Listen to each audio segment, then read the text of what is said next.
The static crackled in my headphones, smoothing out into a familiar low hum. The rhythmic, mechanical ticking of the studio clock was the only other sound in the room. I leaned in close to the microphone, dropping my voice into that calm, practiced cadence I saved for the late night block. "We're back," I said, letting the words hang for a second in the empty room. "The lines are open, the coffee is cold, and the studio is dead quiet. Tonight's topic: things you swore you saw out of the corner of your eye as a kid. The shadows that didn't quite behave. We have our first caller on line 1. You're live." The voice that came through the headset was breathless, slightly distorted, like someone running out of air.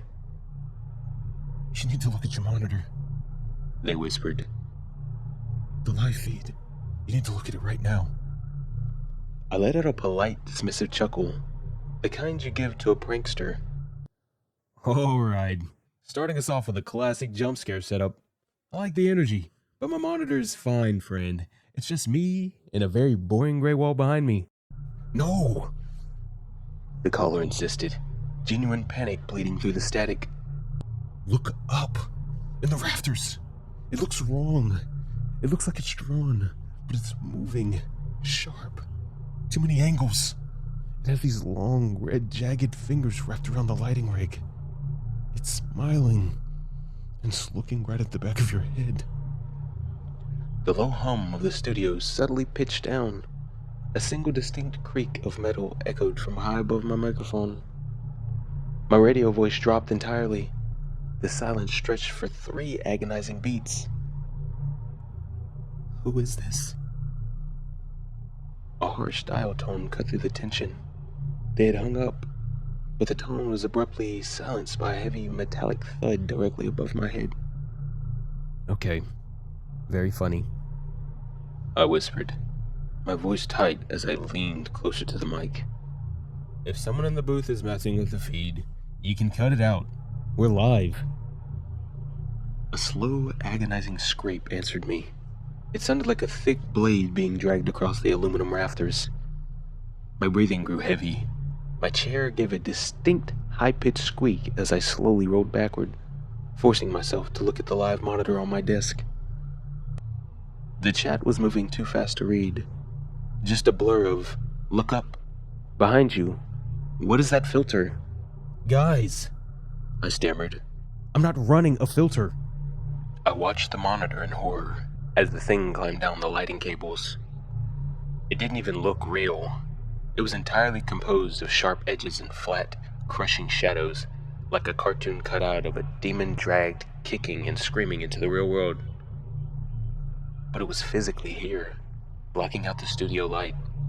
It had glowing, crimson eyes, stark geometric shapes burning in the dark.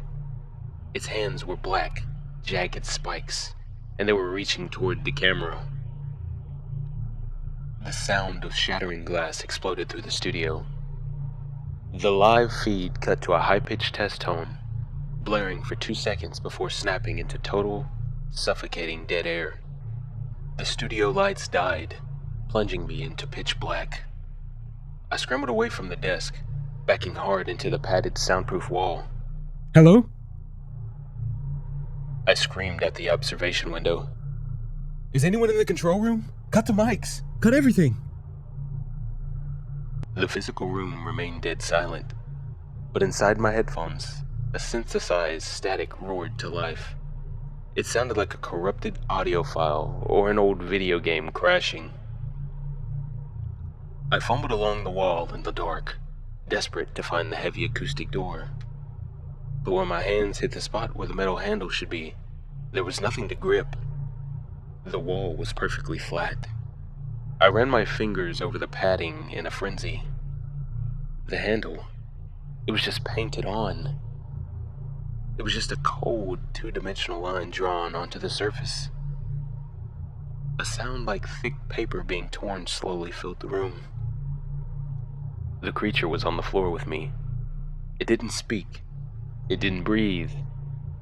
It only moved with methodical, scratching scrapes across the carpet, inching closer. "What are you?" I choked out, pressing myself flat against the impossible wall.